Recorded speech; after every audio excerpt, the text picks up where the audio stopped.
our takeaways, this is evolving very rapidly, are firstly that we are seeing a lot of stimulus coming through from governments. That's meaning EVs are on the agenda, they're being pushed very hard. Secondly, you are seeing a bit of a shift in consumer preferences. We've seen a very rapid rebound in demand for vehicles in China. Clearly, this is a reaction to taking public transport, and that could lead to structurally higher usage in cars.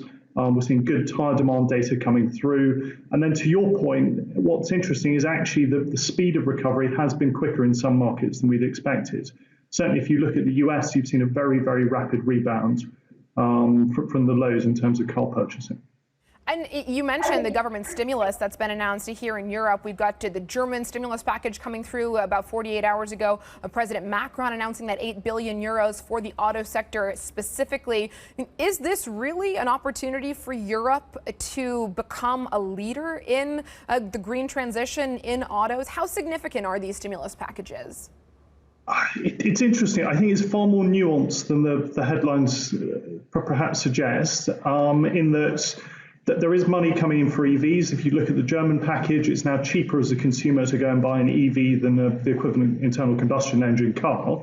But I think you can just see the forces that are being played off there. The VAT cut that Germany has announced is going to help internal combustion engines, although that is something that hasn't really caught the headlines.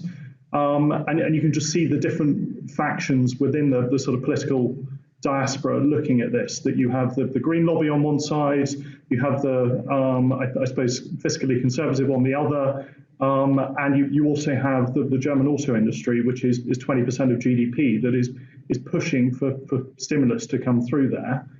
In terms of actually Europe being a leader, I think there's a long way to go. We do need this investment coming through.